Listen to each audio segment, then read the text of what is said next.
What happens to the places where humans used to live or work once all the humans have gone away? Well, in most cases, they get knocked down and something else gets built on top of them. That doesn't always happen though. Sometimes places simply get abandoned and then, over time, become forgotten. There's something strangely beautiful about abandoned places, and you're about to see that in this video. Pumapunku in Bolivia is already one of the most mysterious abandoned places in the world. We've spoken about it before on this channel, and if you're familiar with archaeology and ancient history, you may already know about it. By far, the most mysterious thing about this ancient temple complex near Tiwanaku, though, is the way all of its enormous megalithic stone blocks fit into place so perfectly without any mortar. They're fit so tightly that you can't even pass a razor blade between where the stones meet. If we didn't know any better, we'd say that they'd been created by machine. That would certainly explain why and how there are so many precise drill holes in the stones. However, Pumapunku was created more than 1,000 years ago.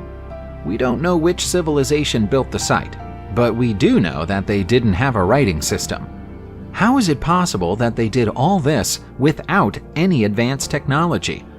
People sophisticated enough to achieve this should have become the dominant culture in the region, but instead it seems they disappeared completely. It's a total mystery and not one we expect to be solved anytime soon. The largest and most remarkable scale model in the world is that of the Mississippi River Basin model in Jackson, Mississippi, USA. It's such an accomplished model that it would be natural to assume it was created by architects and academics, but it wasn't. It was created by prisoners of war. The model represents just over 40% of the landmass of the United States of America, including 15,000 miles of streams. The whole model is contained within just 8 miles of parkland, and today, the site has been almost totally reclaimed by nature. The model was built because of the devastation that was caused every time the Mississippi River flooded. To prevent the floods, experts needed information and a way of testing theories. The best way to do that was to create a physical model. Building such a model was a massive undertaking, so the Army Corps made the morally dubious decision to use German and Italian prisoners of war to carry out the work in 1943. The prisoners didn't finish the project, though, because it wasn't completed until 1966. Information gleaned from testing the model helped to avert a catastrophic flood in 1952. But by the 1980s, computer modeling was beginning to take over. The site was officially abandoned in the 1990s. We're staying in the USA for a closer look at the ghost town of Two Guns in Winslow, Arizona. You can find it by driving down Route 66. The town was founded as a trading post in the early 19th century. By the 1920s, it was a vibrant town with a road that had become the default route across Diablo Canyon. Everything changed when an outspoken and, quite frankly, completely insane businessman called Harry Two Guns Miller bought the town and turned it into a tourist destination. He renamed the town Two Guns in his own honor and renamed himself Chief Crazy Thunder, while claiming to be a full-blooded Apache. He also started digging up the bones of Native Americans and arranging them in caves as tourist displays. Many people say that Miller brought a curse upon himself in the process. He was later mauled by a mountain lion, bitten by a snake, and lost his home in a fire. News of the curse put tourists off visiting Two Guns, and although it changed ownership a few times in the years that followed, it never saw many customers from the outside world, and was eventually destroyed by another huge fire in 1971. It's been empty ever since. Our next abandoned location is an enormous concrete construction in Charleroi, Belgium. Some people think it looks like an alien cathedral or a city built for a science fiction movie, but it's actually a disused power plant. During its working life, it went by the catchy name of Power Plant IM. and it was the largest power facility in the whole country when it opened in 1921. It grew even more powerful over the decades that followed, powering almost all of Charleroi by the late 1970s, with a cooling capacity of nearly 500,000 gallons of water per minute. During that same decade, the site was expanded to allow for the production of gas power too. Unfortunately, it was producing almost as much pollution as it was power. 10% of all the carbon dioxide emissions in Belgium came from this plant, and by 2006, Greenpeace was permanently at the site campaigning for its closure. It shut down the following year and has been empty ever since. It's currently scheduled for demolition, but that would probably be a complicated operation, and it hasn't been started yet. The Hellfire Club in Dublin, Ireland is haunted, and so is the ground it's built on. We know that might be difficult to believe, but the locals are convinced that the hauntings are a fact, and they won't be told differently. The club was built in 1725, but lasted less than 100 years before being gutted by fire. The club's owners opted not to have it rebuilt, citing strange, unexplained things they'd seen and heard in and around the building as the reasons why. An archaeological dig into a mound beneath the club in 2016 might have found the cause of their unease. It was once thought to be a natural mound, but it's actually a burial mound and passage tomb.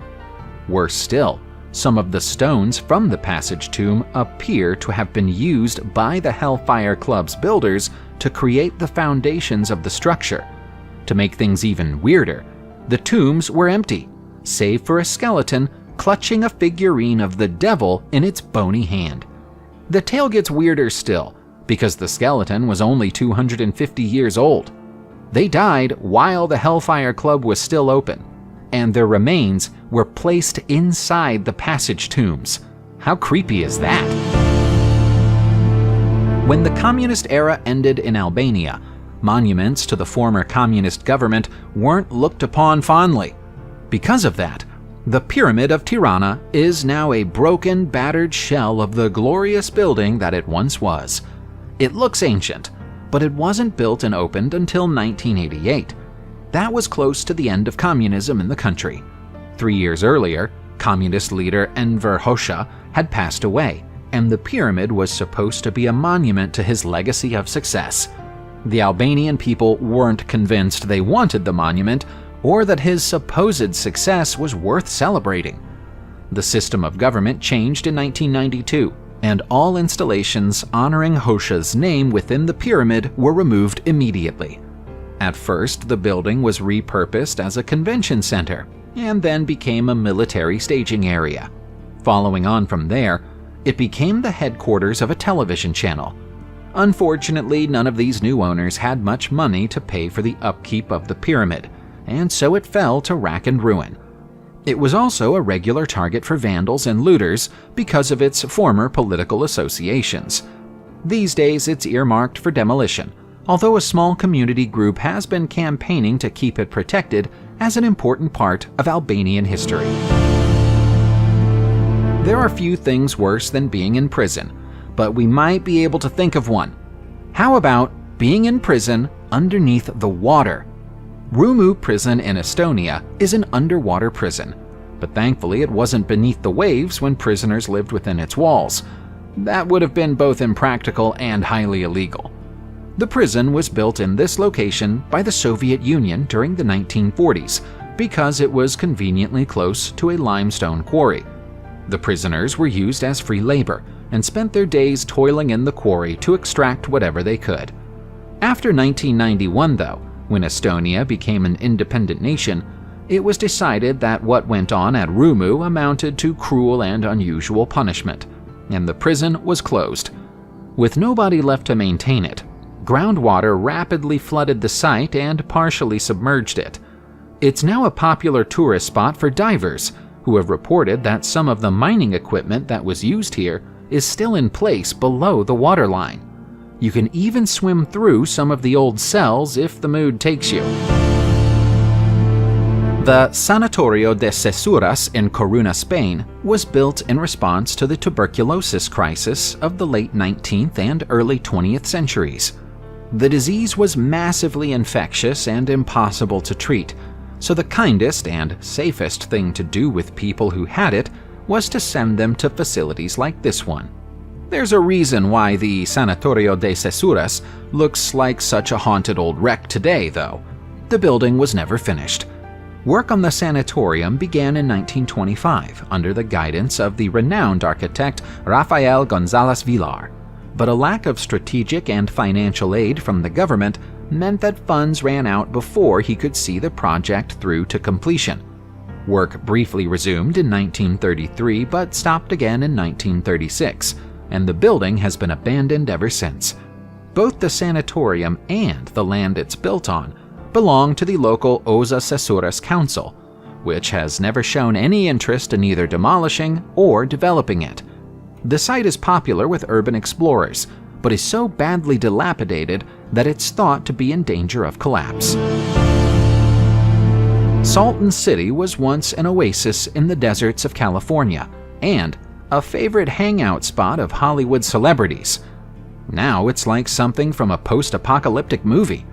Creating Salton City was a hugely expensive project for the California Development Company. It involved building a new irrigation canal to bring water to the desert from the Colorado River, flooding a dry basin that became known as the Salton Sea. At first, the move seemed to pay off. Salton City attracted over 1.5 million well-heeled tourists every year and was nicknamed Salton Riviera. Eventually, though, the developers got too greedy. They added a further 25,000 residential lots, making the resort feel far less private and exclusive. Frank Sinatra and the Rat Pack stopped coming, the Beach Boys stopped doing impromptu concerts on the seashore, and Salton Riviera generally lost its appeal. To make matters worse, the fish in the sea started dying for unknown reasons, which put off the few tourists that the city had left. By the time scientists realized the fish were being killed by agricultural runoff from the farms that had been built in the city, it was too late. Birds had been poisoned by eating the toxic fish, so now the birds were dying and falling out of the sky. Everybody left, and they never came back. America is full of ghost towns. In fact, here's another one from Arizona. It's the curiously named town of Santa Claus in Arizona's Golden Valley. Situated in the blazing hot Mojave Desert, Santa Claus was founded by Nina Talbot in 1937 as yet another ill-advised attempt to create a tourist trap. Nina and her husband erected several Christmas-themed buildings, proclaimed the town to be the true home of Santa, and promised that children would be able to visit jolly old St. Nick on any day of the year. Nina hoped that it would become such a joyous town that people would buy real estate and move there. She made money by running a service replying to Christmas letters from children all over America, sending responses in envelopes postmarked with the town's name. But the real estate plan never took off. She sold up and moved away in 1949. Somehow, a few of the gift shops and restaurants limped on until 1995, but even they were gone by the turn of the century. And then the last traces of the town of Santa Claus were erased by a fire in 2021. Our next abandoned place is also a ghost town, albeit one with a history that stretches back much further than the mid-20th century. It's Craco in Matura, Italy, a medieval town high up on a stunning hillside. This was a busy, thriving town for more than 1,400 years and survived plagues, tribes of barbarians, and 2 world wars. But an enormous landslide finally put an end to human settlement here in 1991. While the people may have gone, the beautiful buildings they created over the centuries they lived here still remain. The town's castle, built in the year 1300, is especially noteworthy and contains a statue of the Virgin Mary that's said to have been found in a nearby lake in mysterious circumstances. The statue is the town's one remaining link to the outside world. Each year, a religious festival is held with the statue as its centerpiece, and thousands of people from the surrounding area come to fill Craco with life once more. It's no longer possible to stay here overnight, but the views of the surrounding area from inside the town make any walk or hike worthwhile. Our next abandoned location is our last, so we're going out with a bang, and we mean that literally. We're back in Arizona for a third time to look at Meteor City in Coconino County, so named because it's close to Barringer Meteor Crater. Although it's called a city, there were never truly enough people here to justify the name.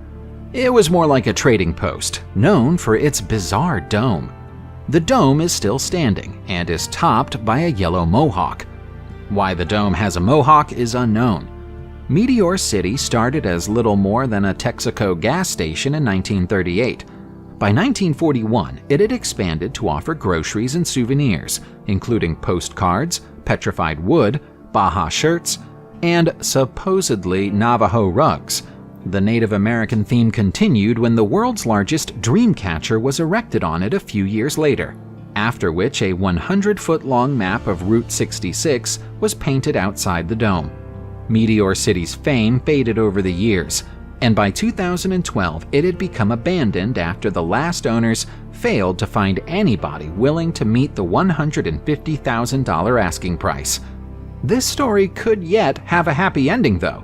New owners were finally found in 2020, and there's a plan in place to restore this unlikely tourist hotspot to its former glory. Why is it that we find abandoned places so fascinating? Is it because they offer us a window into a forgotten time? Is it because they take on a strange, hard-to-explain air of beauty when all of the people have gone away? Could it be that we find them oddly haunting? We can't say. All we know is that we love them, and we're always happy to hear their stories. That's why we're excited to bring this video to you. The Brda region of Slovenia is a hotspot for the production of orange wine. It might not be as popular as white, red, or rosé wine, but it's becoming increasingly popular in Europe, and this is where most of it comes from. Right at the heart of the wine-producing region, though, is the abandoned village of Slutnik.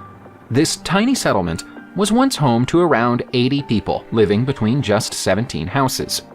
But there's been nobody living here for decades.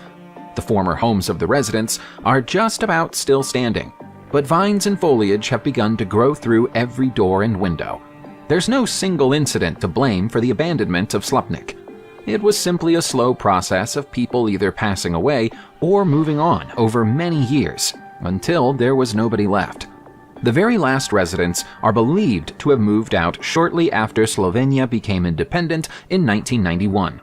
In 2018, the forgotten village very nearly got 17 temporary residents when the BBC announced plans to film a reality television show there. But the plans fell through, and the village remains empty. During its heyday, the town of Tsaltubo in Georgia was thought of as the most luxurious, desirable spa resort in the whole of the Soviet Union. Sadly for the town, its heyday was a very long time ago. It was identified as a potential location for a sanatorium town during the 1920s and quickly flourished in that role, becoming famous for offering mineral spring therapy and radon water therapy. These Soviet sanatoriums were once so popular that 4 trainloads of people arrived each day from Moscow to enjoy its facilities, although some of those people were ordered to attend as part of the mandated right to rest scheme. Joseph Stalin was especially fond of Tsaltubo and had his own private bathhouse built there.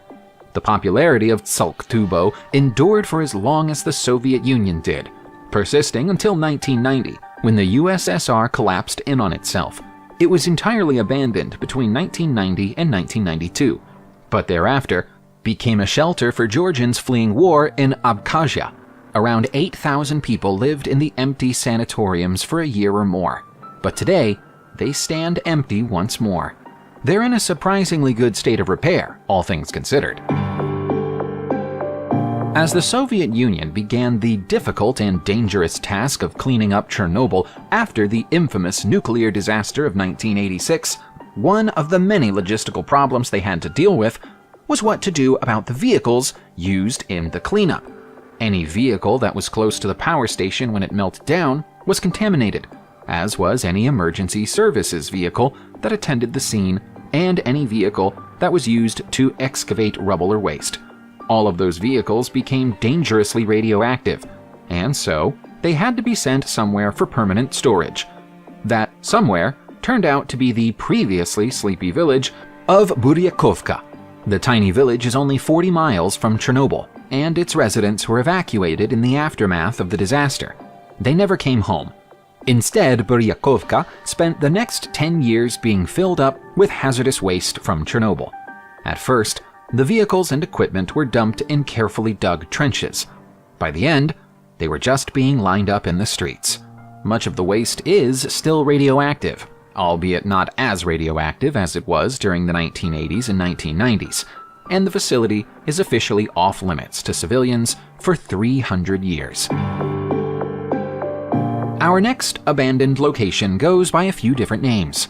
It's sometimes called Hasim or Hashima Island. Other people call it Gunkanjima Island. To most, though, it's simply called Battleship Island because of its distinctive shape. Once upon a time, this floating town off the coast of Nagasaki, Japan, was the world's most populated island. Now, it's totally abandoned. The artificial island was built by the Mitsubishi Corporation during the early 20th century, which had found a large submarine coal deposit beneath the few rocks that marked this place on the map back then. Japan was going through a boom period of industrial expansion at the time, and coal was needed desperately. That meant Battleship Island had to grow fast. By the start of the 1940s, the island's production capacity was 400,000 tons of coal per year, all of which was mined by enslaved Koreans who were forced to live there. The workers lived in 10-story apartment buildings, which were connected together and included restaurants, churches, school facilities, and even a few gaming houses. The residents called it Midori Nashi Shima, which means the island with no greenery.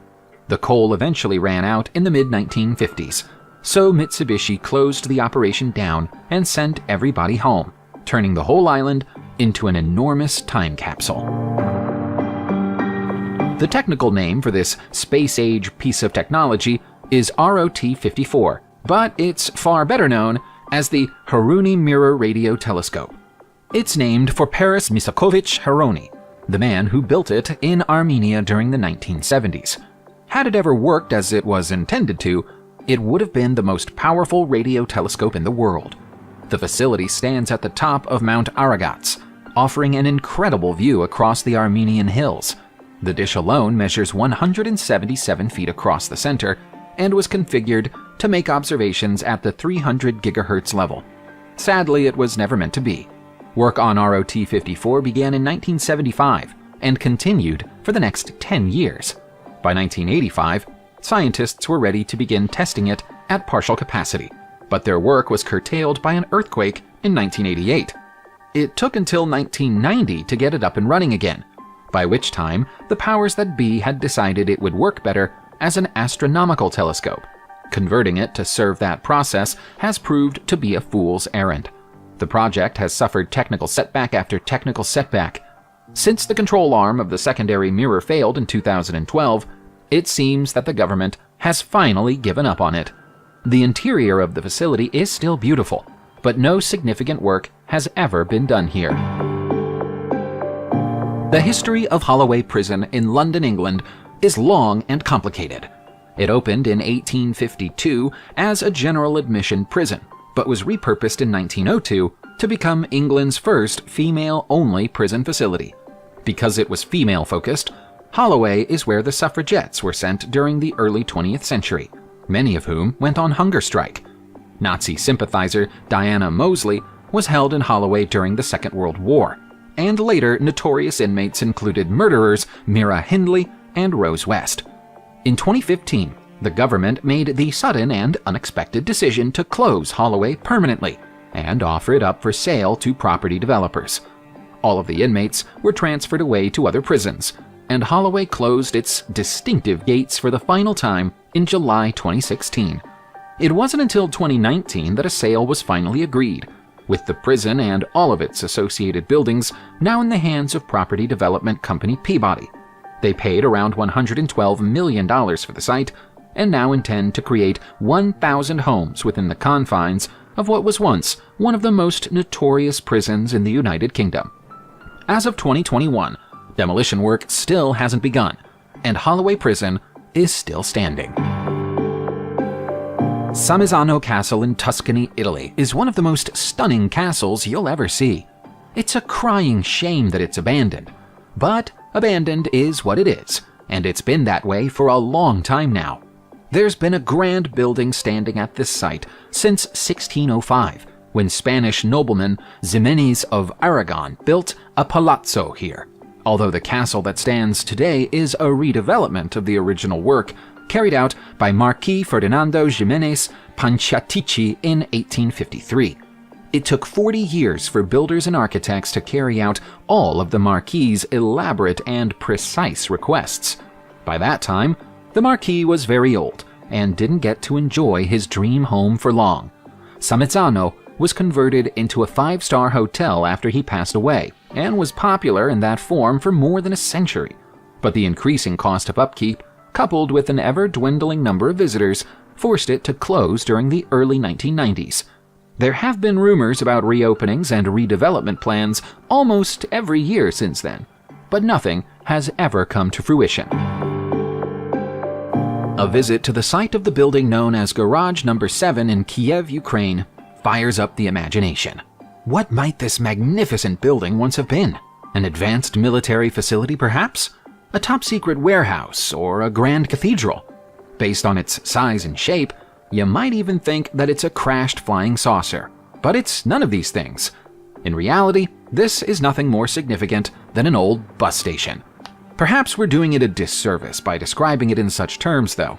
Back when Garage No. 7 opened in 1973, it was the biggest bus shelter in the country, seeing over 400 buses in and out every day and keeping 1,400 people employed to ensure its smooth running. The people who lived in the area during the 1970s were bemused by the strange design of their new landmark and took to calling it the circus. You won't find any acts taking the stage inside it today. Such is the state of dereliction within the old station that it would be tempting to believe it's been closed for 30 years or more, but it actually remained in service until 2015. There's no information available about the long-term plan for this site, but it seems likely that the rusted-up buses it contains will never move again. The Costa Concordia disaster is one of the most high-profile accidents at sea of the past 10 years, mostly because of the strange story behind it. The vessel should never have crashed at all. There was nothing mechanically wrong with it. The only reason that the $600 million luxury ship struck rocks off the coast of Italy on January 13, 2012, is because Captain Francesco Schettino was attempting to show off to people watching him on the shore. Schettino was later tried and convicted for his role in the disaster, and his former ship was towed to Genoa. Unbeknown to most people outside the Genoa area, the ship is still there today, and if you're a clever urban explorer, you might be able to get inside it and take photographs like these. It's obvious from these images that the ship suffered badly in the incident, and has also decayed a little in the years since then. But it's still possible to get a sense of how magnificent it must once have looked. The ship cannot be repaired and will eventually be scrapped, which is a huge shame. Had it not been for the captain's idiotic actions, it would probably still be sailing today. Speaking of things that were once beautiful but are now awaiting demolition, here's the Agadeium Theatre in Brussels, Belgium. This stunning performance space was created under the guidance of architect Guillaume Sagers in 1905, using the neoclassical style on the outside and a blend of Art Deco and Art Nouveau influences for the interior. When it opened the following year, it almost immediately became the focal point of Brussels' nightlife. A cinema room was added to reflect the changing times in 1913. which were also reflected by the changing of the name to Diamant Palace. By the 1920s, it had become a dance and music hall under the name Pantheon Palace. The name and purpose of the building changed repeatedly, but its importance to the people of Brussels never did. By 1933, the dance hall was becoming unfashionable, but the cinema room was thriving. So the whole building became a movie theater under the original Agadeium name. That lasted until 1979, when the old theater became a community center. But the nonprofit community center couldn't handle the costs associated with running the building and was forced to close in 1985. A volunteer group keeps it clean and tidy, but the building has served no purpose ever since then. If you can speak Dutch, you'll notice that there's a clue to the shape and purpose of the building known as koepelgevangenis in its name. Translated into English, it means dome prison.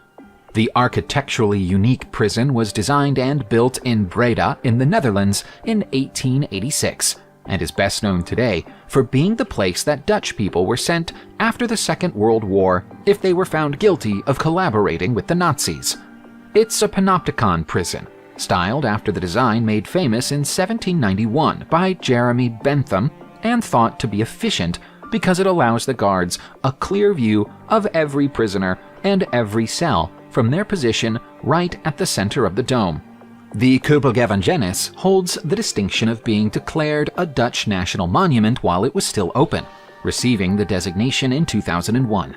Conditions inside and outside the prison began to change around that time, leading to it becoming a female-only prison.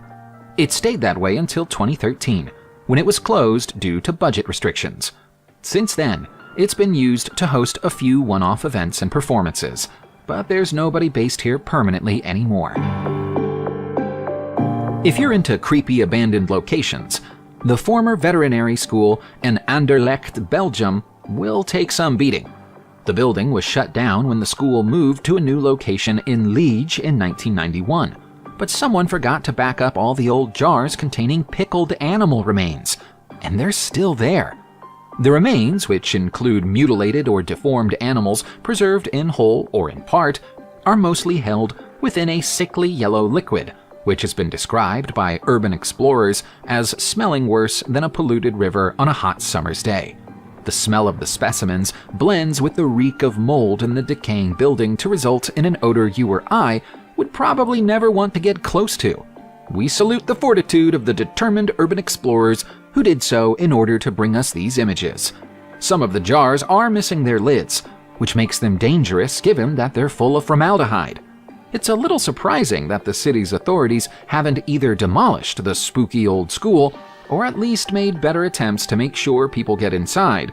But here we are, with the proof that it's wide open. The nature of human life is that the new tends to replace the old. We're also obsessed with having the latest technology that we throw away old phones and laptops even though they still work perfectly well. Sometimes we even do the same thing with entire buildings and towns. There are some stunning abandoned locations, artifacts, and objects scattered across our planet, and we've tracked down some of the most spectacular of them in this video. Testing large military weapons is a dangerous process, and should be conducted as far away from built-up areas as possible. That's why the Soviet Union chose to do it in the water. That's why they built this testing facility in the water off the coast of Kaspiysk in Dagestan. Here, the USSR tested a wide range of experimental missiles and torpedoes in secrecy. The massive 50-foot-tall facility covers an area of more than 15,000 square feet and included crew quarters for military personnel who were permanently stationed there to work on the tests. It's thought that it became abandoned at some point during the 1960s, when the expense of maintaining the station began to exceed the benefits of continuing to perform the tests. Ever since then, it's been left to the mercy of the Caspian Sea, which is breaking it apart a piece at a time. It will eventually crumble altogether and collapse into the waves. In the meantime, it's still off-limits to visitors. Although, we imagine that visiting it in its dilapidated state would be dangerous anyway. At first glance, you might think that Hearthstone Castle is a medieval ruin in the English countryside, but it's actually a long way from England. Instead, you'll find it in the woods of Danbury, Connecticut, USA. It's not even as old as it looks. Although it was built according to the principles of medieval architecture, the castle was designed by New York-based photographer E. Starr Sanford in 1896. He didn't live here permanently, but used it as his summer retreat. Sanford's enormous property includes 9 bedrooms, a grand library, a ballroom, and even a billiard room. The stone used in the construction project is local, but the notoriously fussy photographer had all of the wood specially imported from Italy. Sanford decided he no longer needed the castle after only 5 years in 1902, and sold it on to a new owner, who sold it on again in 1918 to Charles Darling Parks. It was he who gave it the name Hearthstone, because of the 8 stone fireplaces that Sanford included in his design. The castle stayed in the Parks family until 1985, when it was acquired by the city of Danbury. It's been empty ever since, and has unfortunately become a target for vandalism.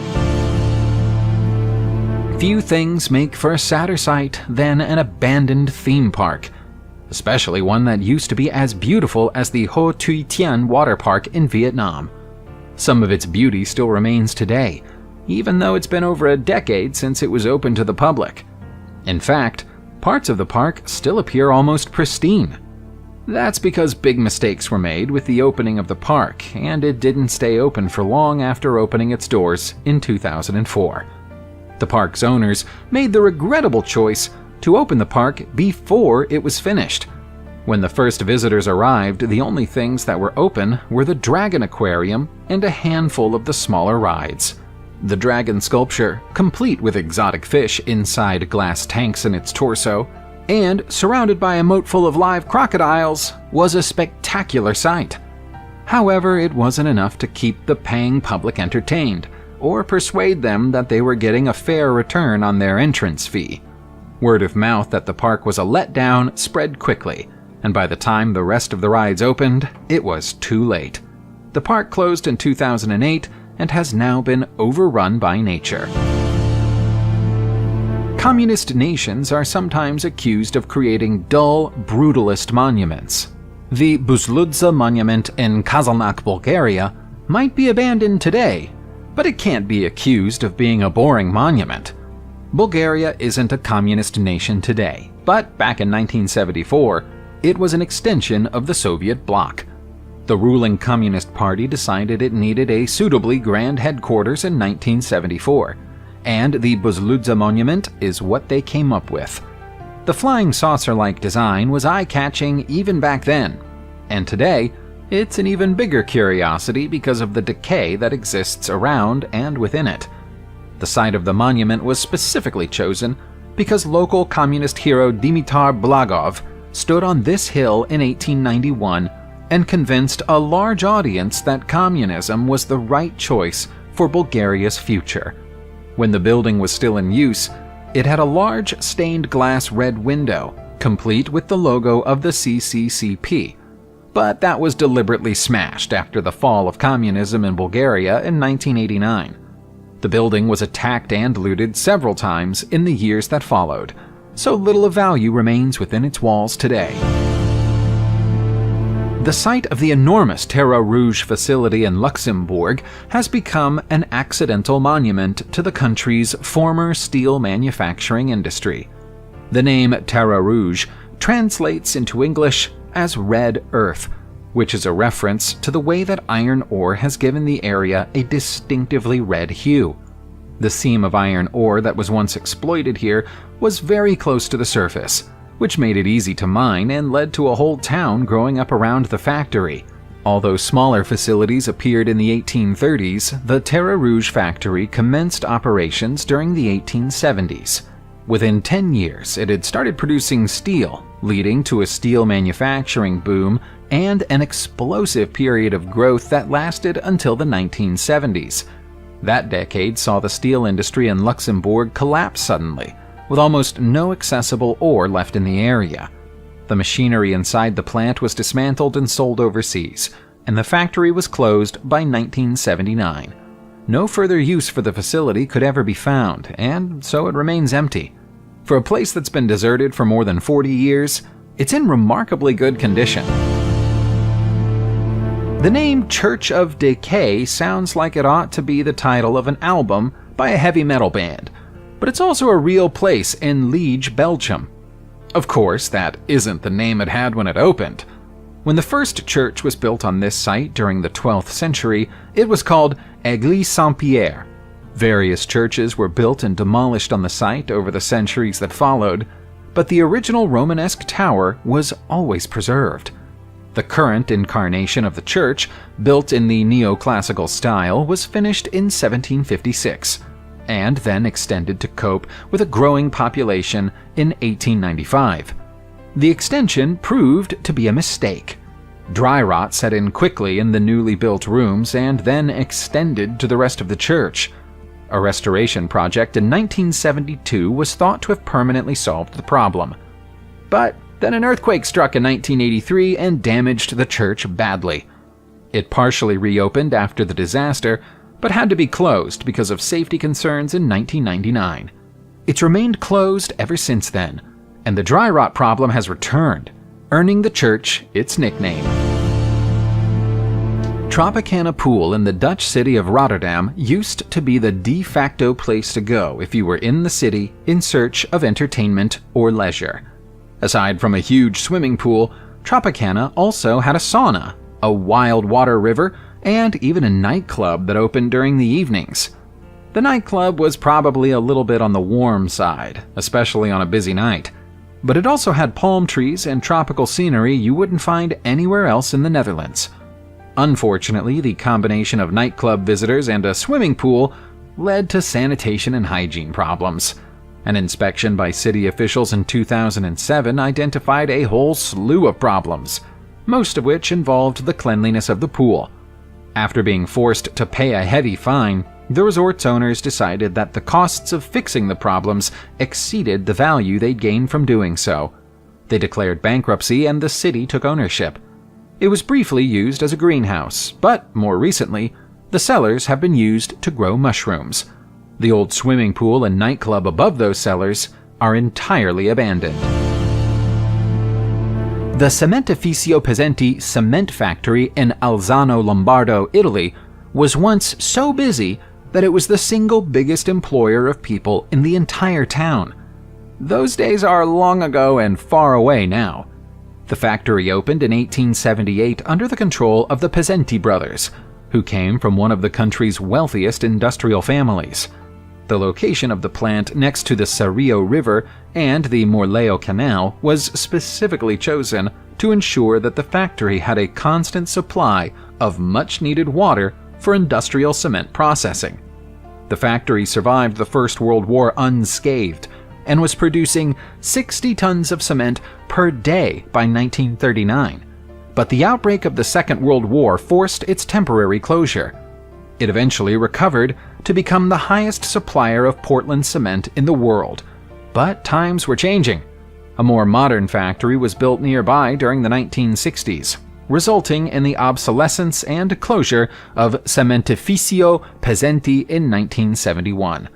Part of it has since been reopened for guided tours, but the majority of it has been abandoned to ruination. Eventually, this massive structure with its cathedral-like halls will crumble away to nothing.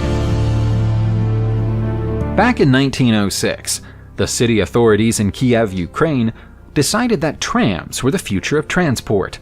They announced plans for trams to run down every major street in the city center and opened the Kiev Electric Transport Plant, a truly enormous production plant.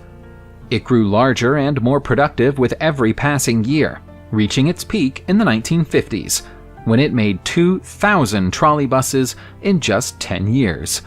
It was still one of the largest production facilities of its kind anywhere in the world, all the way through to its closure in 2006. The initial plan was for the factory to close down for restructuring, but that planned restructuring work never happened. The corridors and rooms are empty, save for the trams that were still inside it when the doors closed for the final time. Some of them are many decades old, but there are also newer trams that were brought here for repair works in the year of the factory's closure and then abandoned. It seems that the city authorities in Kiev today feel very differently to their predecessors, and there's no longer any call for more trams to be built in the city. Building nuclear power stations is an enormously expensive and dangerous exercise. When you've committed hundreds of millions of dollars to the task of making one, it makes little sense to give up when you're 80% of the way to completion. But the Crimean nuclear power plant was abandoned at that stage anyway. Work on the plant began in 1975 with the intention that it would eventually provide power to the entire surrounding peninsula. A companion town named Shulkine was built next to it to house workers and their families. The first reactor was finished by 1986, with work on the second one scheduled to begin when the notorious Chernobyl disaster occurred in April of that year. That forced an urgent review of the project in Crimea, after which it was determined that proceeding any further was too big of a risk because of geological instabilities in the area. The project was formally abandoned in 1987. Since then, the photogenic ruin has been used as a movie filming location and even hosted music festivals in its engine room for 4 consecutive years in the 1990s. Even those years are long gone now, and both the plant and its neighboring town crumble away in silence. The Semipalatinsk nuclear testing site, also known as the Semipalatinsk Polygon, is a place that not even the bravest urban explorers wish to visit. The long-forgotten site in Semey, Kazakhstan, was the site of more than 450 nuclear tests between 1949 and 1989, and is still considered hazardous today more than 30 years later. Back when it was an active testing site, it was considered to be such a top-secret facility that it didn't even appear on official maps. 340 of the nuclear tests that occurred here happened underground, but the remainder happened above it and polluted the air. The combined impact of all the nuclear explosions that happened here is 2,500 times greater than the bomb that dropped on Hiroshima. The craters caused by those explosions still mark the land. Scandalously, it seems that the Soviet Union didn't tell the 200,000 people who lived in the area that the tests were happening on their land. It wasn't until Kazakhstan became independent that the full extent of the horrors that happened here came to light. By that point, cancer rates had become astronomically high, and birth defects among the population were common. Both of those undesirable statistics are still high today. If you and your partner were looking to go on a romantic vacation, where would you go? Would you want to go to a sci-fi themed destination in Honshu, Japan called the Spaceship Love Hotel? No? Nobody else did either. That's why it's abandoned. The bizarre hotel includes beds shaped like alien spacecraft and had what's loosely described as an adult dungeon with a Disney theme. How the Disney theme was supposed to fit with the rest of the hotel is open for debate. Most of the bedrooms have mirrors on every wall to ensure that you can see yourself from every angle, and some of them even rotate like a merry-go-round. Seedy hotels, which could be rented by the hour rather than the night, were popular in Japan during the 1970s and 1980s, but attitudes changed after the death of Emperor Hirohito in 1989, after which new ones were banned, and older ones closed down one by one. While the Spaceship Love Hotel is thought to have been closed for more than 20 years, it still looks the same as it did on its final day of operation, right down to the pneumatic tubes by the beds, which allowed you to send cash payments to reception for discreet services. We feel confident when we say there's no hotel on Earth like this one. Every abandoned object or place tells a story. They might be abandoned now, but once they had a purpose. Just because they've become abandoned, though, doesn't mean that they have to be forgotten. Some of the most interesting sights to see in the world are abandoned places, and if they could talk, they would have some pretty remarkable tales to tell. Let's tell some of those tales right now in this video. If ever a building looked haunted, it's this abandoned former mansion in the Hudson Valley area of New York State. It might seem like the perfect creepy setting for a horror movie, but it was actually once the highly prestigious Bennett College for Girls. It might look battered and broken now, but that's because it's been left alone for over 40 years. Before the rot set in, parents used to try every trick in the book to land their daughters a place inside its hallowed walls. The first classes here began in 1890 and continued for much of the following century until the end came in 1978. By that time, the school's reputation for snobbery and elitism had become more prominent than its reputation for academic excellence, and demand for places had dried up. The exterior of the property is in worse condition than the interior, which still contains school books and equipment. The entire premises has been scheduled for demolition several times in the past 4 decades, only to be spared at the 11th hour. Looking at the state of it, it may soon fall down on its own, without any assistance from a wrecking ball. While we're in the state of New York, we should also check out the abandoned ruins of Grossinger's Resort in Liberty. It's a shabby, twisted wreck these days, but back in the 1950s, this getaway in the Catskills was the height of sophistication for affluent New Yorkers in search of a weekend break. In fact, it was so popular that the influential magazine Commentary said in 1954 that Grossinger's was the Waldorf of the Borscht Belt. This was the first resort in the United States of America to use artificial snow for all year-round skiing activities. And it was also used by legendary boxer Rocky Marciano as a training camp. From its humble origins as a basic hotel opening in 1917, Grossinger's grew and grew until 1972, when owner Jenny Grossinger passed away. From there, it entered a steep decline and closed for the final time in 1986. Nature has since reclaimed much of the site, and what's left of it is scheduled to be demolished to make way for a new property development. Mount Rushmore isn't the only collection of disembodied presidential heads in the United States of America. There's also President's Park, or at least what's left of it. Back when it was open, this was arguably far more impressive as a sculpture collection than Mount Rushmore. There are only 4 faces on the mountain, but giant busts of the first 43 U.S. presidents once stood inside the park. All of the busts still exist, but these days they're in Williamsburg, Virginia, and they're in a poor state of repair.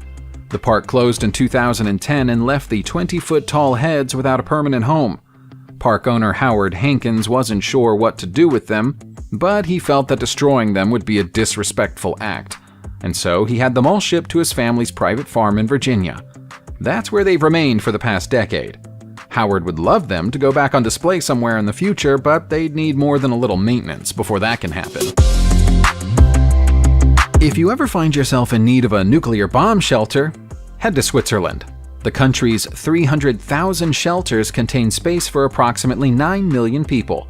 The entire population of Switzerland is lower than that, so you'll still have plenty of room, even if everyone decided to get inside them at the same time. There isn't much chance of that happening though, because almost all of the bunkers are disused, or at least aren't being used for their original purpose. The majority of them were built during the Cold War, starting in the 1950s. The Swiss government had just seen the successful testing of a Soviet nuclear bomb and was convinced the world was on the verge of a full-scale nuclear war. Those in charge thought the only way to protect the public was to build shelters for everybody, and so that's exactly what they did. More shelters were made after the Cuban Missile Crisis of 1963, and even more after the Japanese Fukushima nuclear disaster in 2011. This constant anxiety about an impending nuclear disaster appears to be a uniquely Swiss condition, and it's led to miles of forgotten and empty tunnels being built. Mining towns can be built up very quickly after the discovery of anything worth mining underground, but they can also disappear just as fast when that natural resource runs out. That's the tale of Alaska's Kennecott mining town in just a few words. Copper was discovered in the Alaskan region of Chitina during the early years of the 20th century, and mining companies quickly moved in to start digging it up. Their workers needed somewhere to live, and so Kennecott was built to house them.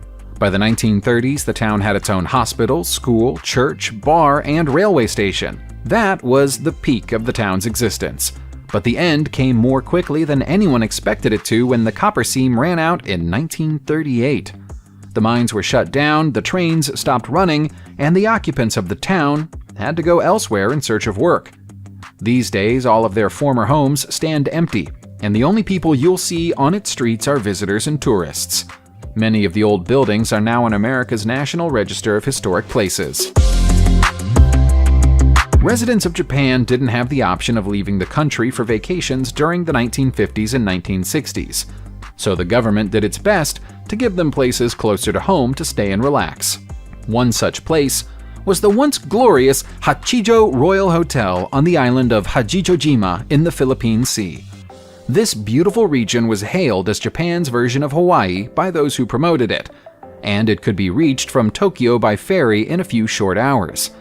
The hotel was designed in the classic French Baroque style, complete with replica Greek statues made from plaster standing in the gardens, and enormous water fountains. The resort was aimed at the Japanese middle class, and they came to it in their droves. Times changed as the years passed in the Japanese nation, though, and eventually the public regained the ability to go abroad again. They no longer had a reason to visit the Japanese Hawaii when they could jump on a plane and see the real one. Several attempts to remarket the hotel under a number of different names failed, and the business was declared bankrupt in 2006. Without anyone to maintain the building, the hot saltwater climate has broken the building down rapidly, and vegetation has penetrated every part of the interior. In some cases, it even grows around the computers that were left behind when the hotel closed. The derelict military hospital in Belitz, Germany, is the stuff of nightmares. Known as the Belitz Heilstätten in its native tongue, this is where future Nazi dictator Adolf Hitler recuperated after being temporarily blinded and suffering a leg wound during the Battle of the Somme in the First World War. The imposing-looking medical facility was built in 1898 and was intended to be a sanatorium for the treatment of people with lung issues, although its duties were expanded during the war. It repeated its field hospital duties during the Second World War, but in 1945 it was occupied by Soviet forces, and remained in use as a Soviet military hospital until 1995. That's long after the dissolution of the Soviet Union itself, and also after the fall of the Berlin Wall. Most of the 60 buildings that made up the old hospital are now disused, including the old surgery wards and the chilling psychiatric ward. There was even a rifle range here, which also lies in ruins. During more recent years, it's been used as a filming location for the Roman Polanski movie The Pianist, and it's had a canopied pathway fitted to its exterior to allow visitors a better view of what remains inside. While most of the abandoned locations in our video can be visited by the public, we wouldn't recommend getting too close to this next one. It's the ghost town of Gemana in Romania, and its abandonment was forced in 1978 when the area was deliberately flooded to make way for a new copper mine in the region. The plan was drawn up by the country's communist leader, Nicolae Ceausescu, who apparently had little regard for the people who called this place home. Approximately 20 hardened villagers have clung on to their homes in the town, but the water edges closer to their homes with every passing year. That's particularly bad news because the water is hugely toxic thanks to the sludge and waste products from the mine. The spire of the old town's church is still visible above the murky mess, as are a few rooftops and the occasional foreboding gravestone. The swirling colors of the unnatural lake might be considered beautiful, but in reality they're caused by sulfur, iron, and copper residue that would be fatal to ingest. Our next ghost town would be much more pleasant to spend time in than Giamina. It's Craco, in the Italian province of Matera, and it sits high on a particularly scenic hillside. This was a busy, thriving town for more than 1,400 years and survived plague, tribes of barbarians, and 2 world wars. But an enormous landslide finally put an end to human settlement here in 1991. While the people may have gone, the beautiful buildings they created over the centuries they lived here still remain. The town's castle, built in the year 1300, is especially noteworthy, and contains a statue of the Virgin Mary that's said to have been found in a nearby lake in mysterious circumstances. The statue is the town's one remaining link to the outside world. Each year, a religious festival is held with the statue as its centerpiece, and thousands of people from the surrounding area come to fill Craco with life once more. It's no longer possible to stay here overnight, but the views of the surrounding area from inside the town make any walk or hike worthwhile. The old fishing village of Hutuan in China might be abandoned, but it would be wrong to call it lifeless. That would be disrespectful to the enormous amount of vegetation that coats every surface here, enveloping the buildings like a protective cloak. Fishing was a way of life here for centuries, but eventually the village reached saturation point. To put it in simple terms, there were too many people trying to fish here, and not enough fish to go around. One by one, the population of 2,200 people packed up and moved elsewhere, some of them leaving their personal effects inside their old homes when they left. Because almost the entire village is now a vivid shade of green, it's become something of a tourist attraction. In many cases, the people who provide guided tours of the region are the same people who once worked here as fishermen. Remarkably, Hutuan is only 40 miles from the middle of the modern city of Shanghai. Standing in the middle of it, you'd believe you were 1,000 miles away, and perhaps several hundred years in the past. Moving from China to Japan, there's a forgotten botanical garden in Tokyo that reminds some people of the ruined set of the Jurassic Park movie. This apocalyptic ruin was once Irozaki Jungle Park, but its best years are long ago and far away. The park, which can be found in the country's mountainous Izu Peninsula, opened in 1969 as both a botanical garden and a theme park, but its entertainment offerings were considered feeble in comparison to the bigger, brighter attractions that existed elsewhere in Japan by the 1990s. It limped on for a few more years, but it finally lost the battle for survival in 2003. The doors closed, and they've never officially been opened again since. That hasn't stopped plenty of urban explorers getting inside to take pictures, though. As the park covers an impressive 40,000 square feet, it's thought to be the largest abandoned location of this type in the world. Be very cautious if you intend to visit it yourself, though. We're told there's a thick carpet of insects living on the floors, and some less pleasant creatures hiding among the bushes. You're usually guaranteed a good time if you visit a Six Flags theme park, but there's very little fun or frivolity to be found at the closed-down Six Flags Park in New Orleans, Louisiana, USA. The park opened in the year 2000 and was still shiny and new when Hurricane Katrina struck in August 2005. Much of New Orleans was devastated by the hurricane, and the theme park was damaged beyond repair. As politicians and local authorities debate what to do with the battered site, it's become overrun with wildlife and overgrown with foliage, to the point that it's now considered both dangerous and an eyesore by people living close to it. It was finally decided that demolition would be the most appropriate path to take in July 2019, but the New Orleans government backed off that idea after finding out that it would cost more than $1 million just to knock it all down. Now its future status is unclear once more, although it's very occasionally used as a filming location for television shows and movies. Subscribe to the channel, turn on the notification bell, and enjoy watching new videos on my channel. Thanks for watching, and see you soon!